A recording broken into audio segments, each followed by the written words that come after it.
Wes. Kalau di Malang sendiri bang sudah sampai berapa brick? Bolang Agro Malang Channel ini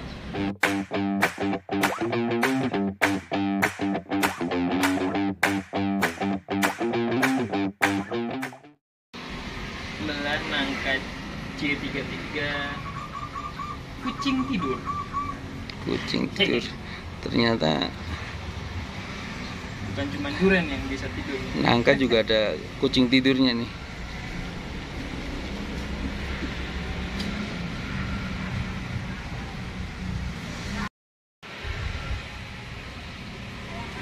Kita lihat gimana sih J33-nya nih. Penasaran, baunya harum banget. Ini kemarin ke kebun. Wes. Ternyata wow, oke. Nih. Lihat.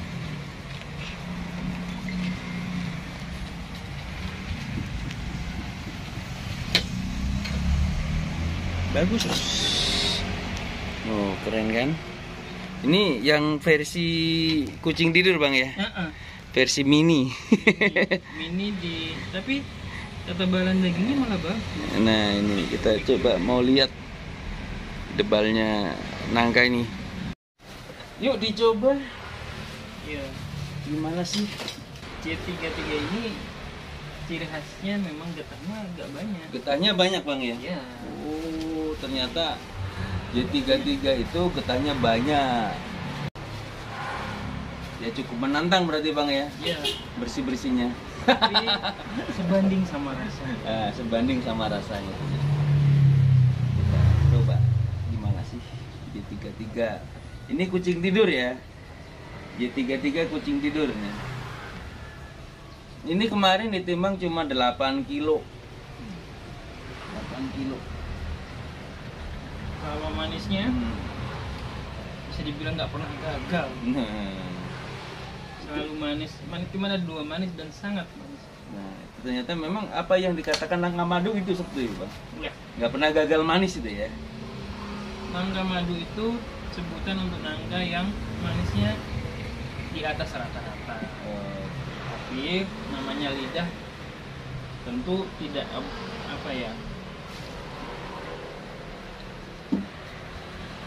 tidak objektif.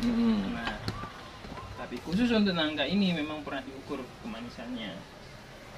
Kalau nangka biasanya di Malaysia ya seperti Mastura, J36 itu pernah diukur kisarannya 25 dan 27 lah. 25 sampai 27. Iya. Sedangkan J33 skala Brix ya. Iya, dalam skala Brix dan itu sudah sangat manis. 25 itu kan manis tuh. Nah, kalau yang Bang Biko tanam ini, nah J33 ini J33-nya di Malaysia pernah terukur, ada yang mengukur itu uniknya angkanya sama dengan kodenya 33 Brix. 33 brick. Wah, manis banget Bang ya. Ya, coba bayangkan gula pasir saja ketika dites itu berapa. Ya, tetapi karena rasanya ini kompleks, tidak cuma manis, jadi manisnya memang manis tapi bercampur dengan aroma dan rasa. Iya. Dan khusus J33 ini ada rasa asam. Asam itu bukan dia asam segar. Asam segar ya, fruity. Fruity betul, seperti asam di jeruk. Jadi rasanya jadi imbang antara manis dan rasa yang lain. Nah, ya mungkin juga hampir mirip dengan durian Bang ya, tidak hanya manis full ya, tapi ada rasa-rasa yang lain ya. Coba bayangkan durian itu 43 Brix Loh, seperti apa? 43 ya. Tapi tidak terasa seperti gula kan durian? Iya, Boleh. tidak terasa seperti gula kita ketika makan buah durian gitu. Padahal manisnya seperti itu. Kalau di Malang sendiri Bang sudah sampai berapa brick yang pernah diukur? Kita itu pun 32,5. 32,5 guys. Kurang setengah bar saja untuk sama. Wah gila nih 32,5. Kalau di Malaysia tadi 33 skala brick. Di Bang Biko sendiri yang udah tanam 32,5. Hanya selisih 0,5. Luar biasa sekali. Dan pernah makan di Malaysia juga Bang ya? Pernah. Pernah ya? Pernah. Gimana untuk rasa di sana dengan ini yang unik ternyata. Ketika kita sudah memasuki skala budidaya, ternyata perawatan itu memegang peranan yang tetap cukup besar. Walaupun yang kita budidayakan itu nangka ya. Nangka ya. Nangka kan dianggap cukup sederhana atau gampang lah.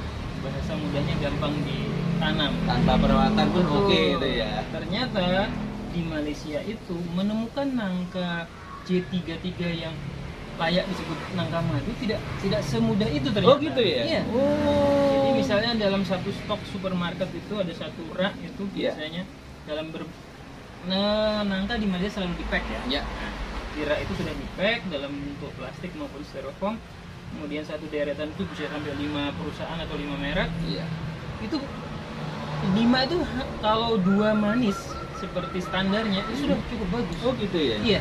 Saya berkali-kali membeli itu ya 3 merek itu kurang manis, 2-nya lumayan. Oh gitu ternyata ya. Dan ternyata yang benar-benar manis itu dijual terpisah. Jadi Di luar itu. Iya. Jadi dia ada counter sendiri di mana memang ada sampelnya satu cup itu dikasih coba. Kalau mau langsung dikupaskan di sana. Oh gitu ya. Iya, itu yang sepertinya yang masuk standar 30-an bricks Nah, tadi. nah. Sepertinya Betul, begitu. betul. Iya. Ya. Ternyata ini jualan nangka juga unik bang ya. Iya, ketika dia ya karena mungkin juga pasarnya kemudian sudah budidayanya cukup lama di sana ya. Jadi, dan ada keunikan lain lagi ternyata.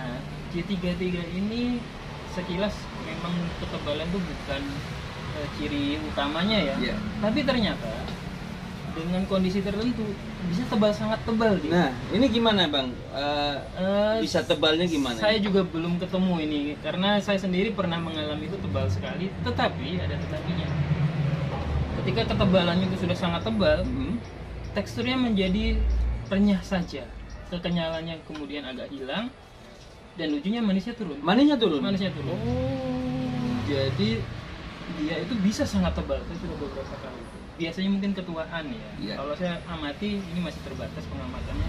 Itu ketika dia terlalu tua, biji mulai sedikit berkecambah, dia justru menebalkan daging buahnya. Tetapi mungkin terserap biji ya, saya nggak tahu Nah, ini. mungkin seperti itu ya. mungkin Jadi ya. sarinya diserap Iya, oleh betul, akar mungkin gitu ya.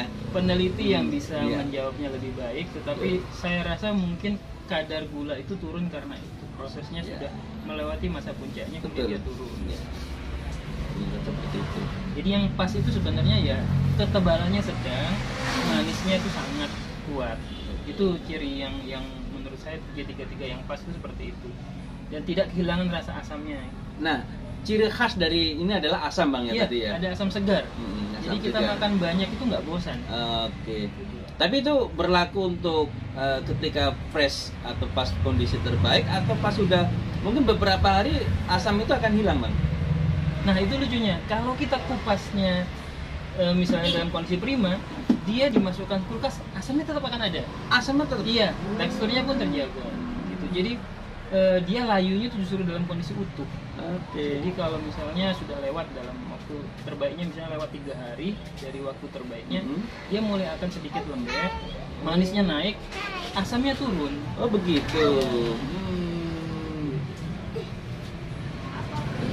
Ternyata luar biasa. Berarti ini termasuk nangka yang recommended untuk dikebunkan bang. Kalau saya pribadi kalau ditanya, saya pengen ada teman misalnya tanya, saya pengen kebunkan nangka, pilihan varietasnya apa? Saat ini cuma ini, J33 ya. J33. Karena terbukti secara komersil sudah ditanam luas sekali di Malaysia. Kemudian dia produktivitasnya masuk, ukuran buahnya pas, dia tidak terlalu besar tapi juga tidak terlalu kecil. Jadi untuk kupasan itu enak. Karena kalau kupasan itu terlalu kecil, capek ngupasnya. Itu dia. Kalau terlalu besar, soal teknisnya nanti membungkusnya segala macam agak terlalu merepotkan. Dengar-dengar Malaysia sudah mengembunkan lebih dari 800 hektar. Kalau 800 itu sangat kecil. Itu mungkin 800 hektar itu ada satu perusahaan yang punya 800 hektar itu betul. Kalau totalnya ribuan. Wah, gila. Iya, untuk sebuah dia di Pahang saja itu yang sentra durian itu kebun nangka cukup banyak. Belum lagi di negara bagian yang lain. Ya. Lebih banyak karena mereka pasarnya ekspor. Oh gitu ya. Iya. Targetnya tetap ekspor ya. Ekspor. Kalau untuk GT3 ekspor terutama ke Eropa. Ke Eropa. Eropa. Jadi orang Eropa juga suka sama nangka. Suka. Dibanding durian sangat lebih menyukai nangka orang Eropa karena lebih mudah diterima. Oh gitu. Ya. Karena tidak sekuat durian baunya. Dan arah baunya kalau nangka itu kan ada mirip-mirip permen karet. Oke. Bubblegum. Dan orang bule, orang Eropa, orang Amerika itu sudah terbiasa dengan bubblegum. Nah, itu. Kenapa ada? Nah ini mungkin unik. Kenapa aromanya mirip bubblegum? Karena nangka itu punya getah. Nah, itu. Bubblegum itu mungkin orang nggak sadar. Kalau makan permen karet, rasanya rasa permen karet. Betul. Itu sebenarnya rasa karet. Rasa karet. Betul, karet yang dari getah alam. Nah, itu dia. Bukan getah sadapan ya, tapi Ya. getah-getah tumbuhan gitulah. Yang diolah sedemikian Iya. rupa. Permen karet itu memang berasal dari getah tanaman Kirain tertentu di sama dengan ban karet gitu yang dimakan. Terus prospek untuk nangka sendiri bagaimana nih Bang di Indonesia? Kalau nangka, saya pikir seperti buah-buahan lainnya ya, tergantung kita memasarkannya. Oh gitu. Kalau prospeknya pasti besar. Kenapa? Ini buah sudah terbiasa orang Indonesia. Cuman memang terbiasa juga kita dikasih kualitas seadanya. Jadi orang Indonesia udah terbiasa dengan nangka itu Bang ya? Betul.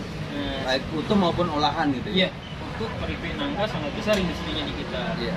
Kemudian nangka itu banyak diolah juga kan, makanan-makanan tradisional kita banyak sekali menggunakan nangka dan memang penjual nangka selalu ada di setiap kota. Oh gitu ya? Iya, jadi bahkan kalau di Bogor sudah ada sentranya itu di Darmaga kalau nggak Oh salah. gitu. Iya, di Bogor.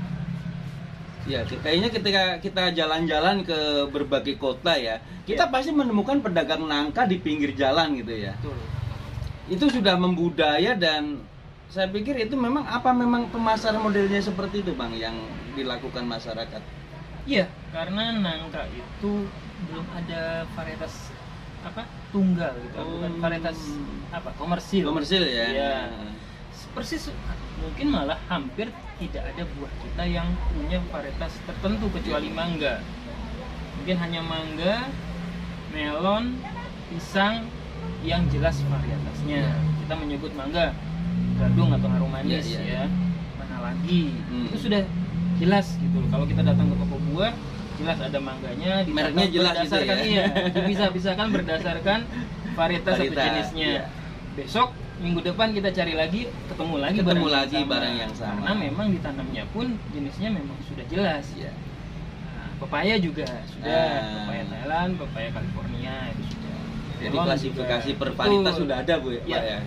Durian dan nangka itu sama nasibnya. Oh. Kita beli sekarang, datang satu tumpukan itu kalau ada 100 ya 100 jenis, 100 rasa. Gitu. Jadi mau ulangi lagi susah ya Bang ya. Enak, besok datang lagi belum tentu ketemu. Kenapa? Penjualnya pun tidak tahu di mana pohonnya gitu. Iya. Dan pohon yang satu dan yang lain rasanya berbeda. Tuh, jadi ya itulah nangka di Indonesia. Kalau saya bilang bisa di-upgrade lah istilahnya. Mungkin tidak cukup tepat istilahnya, tetapi ya itu dari yang biasa-biasa dinaikkan jadi cukup seragam, sehingga apa? Seragam itu sebenarnya dalam komersil itu penting. Kenapa? Penting ya. Supaya konsisten. Iya. Kemarin rasanya begini, besok ya begini lagi. Pengen ngulang lagi. Betul. Karena kalau tidak konsisten sangat sulit untuk dipegang sebagai sebuah komersil misalnya rasa untuk masakan. Kalau sekarang begini, besok begini kan berubah. Atau untuk sesuatu yang sangat-sangat mementingkan rasa, kalau mau disuguhkan kembali nggak memungkinkan karena rasanya berubah. Tidak bisa. Berarti memang perlu sesuatu yang memang ya konsisten gitu. Betul. Ya. Jadi orang kembali menikmati dengan hal yang sama. Iya. Itu menjadi pengalaman yang harus ada memang. Betul. Ini kita ngomong dari sisi komersil. Komersil itu pasar itu perlu itu. Ya. Itu yang diinginkan pasar. Kita tidak ngomong dari sisi pelestarian kelas manufak. Itu dua hal yang berbeda. Itu keragaman genetik itu sangat penting dan jangan sampai hilang. Tetapi untuk komersil pasar skala luas itu konsistensi itu penting sekali. Nah, ternyata antara pelestarian dan pasar memang sesuatu yang sangat berbeda. Iya, berbeda. Ya, karena memang pasar ya hubungannya dengan komersil Bang Iya. ya. Dan kita membutuhkan sesuatu yang seragam, yang mudah dipasarkan agar Iya. gampang orang mencarinya juga Iya. gampang gitu kan ya. Ganti. Nah, kita membutuhkan berapa tahun sih Bang kira-kira untuk mencapai seperti mangga, seperti pisang, pepaya itu? Durian sampai sekarang belum standar. Belum standar. Padahal varietas standar yang sangat-sangat standar seluruh dunia yang namanya Montong, Montong. itu masuk tahun 70-an. Tahun 70. Nah, sudah berapa tahun berarti? 50 tahun? 50 tahun. Belum standar juga sampai Iya. sekarang. Jadi kalau ditanya kapan, saya tidak tahu. Jawabannya yang pasti adalah tidak dalam waktu dekat. Ya, gitu. Tetapi semoga tidak selama yang diperlukan durian ya. Oke. Kenapa?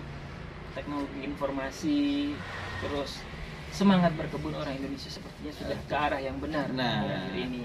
ini saya pikir kita memang sudah sangat bagus sekali Iya. dengan media sosial, kemudian penyebarannya yang begitu cepat dan antusias Iya. masyarakat gitu ya. Ya ini salah satunya. Molang Agro Malang Channel ini bisa jadi referensi ya. Oke. Ya, karena tapi harus hati-hati juga. YouTube itu seperti pisau bermata dua ya. Satunya sangat mudah diakses informasi, tapi satunya juga informasinya kalau salah ambil channel Ternyata lebih menjerumuskan ketimbang nggak tahu apa-apa. ternyata banyak sekali korban YouTube Banyak. ya di pertanian kita yang akhirnya menyesali ya. Ya mohon maaf, Iya. kita juga tidak ingin seperti itu karena kita memberikan edukasi yang bagus lah untuk petani agar pertanian kita semakin maju ya. Mungkin berbeda dengan para YouTuber yang sudah populer dan lain-lain hanya sekedar hiburan. Kalau insya Allah kalau di sini masih pada jalur edukasi itu ya. Ya, yang bermanfaat lah. Yang bermanfaat. Kadang saya lihat ada channel itu yang bombastisnya yang lebih besar. Ini ngomong channel pertanian ya, di Iya. luar hiburan. Itu sepertinya yang dicari adalah trendingnya, kemudian bombastisnya. Kadang ilmunya itu ya entah dia sudah praktekkan atau tidak, tetapi intinya itu menyesatkan. Menyesatkan. Yang penting booming dulu. Iya, itu berbahaya karena sudah beberapa kali kita itu ketemu teman-teman yang mempraktekannya dan kemudian gagal dengan sukses. Ya gagal. Sukses dengan kegagalan ya. Itu karena itu tadi gitu loh, salah milik channel. Oke, sekian dulu ulasan tentang nangka J33 yang ini hasil pertanian atau hasil dari kebun sendiri ya. Jadi nggak usah diragukan bahwa ternyata Bang Piko memang sudah ahlinya di bidang nangka dan banyak ilmu yang kita serap dari beliau ya. Semoga kita tetap konsisten di jalur pertanian yang baik dan bisa memberikan edukasi pada kita semua dan semoga bermanfaat. Oke, terima kasih. Assalamualaikum warahmatullahi wabarakatuh.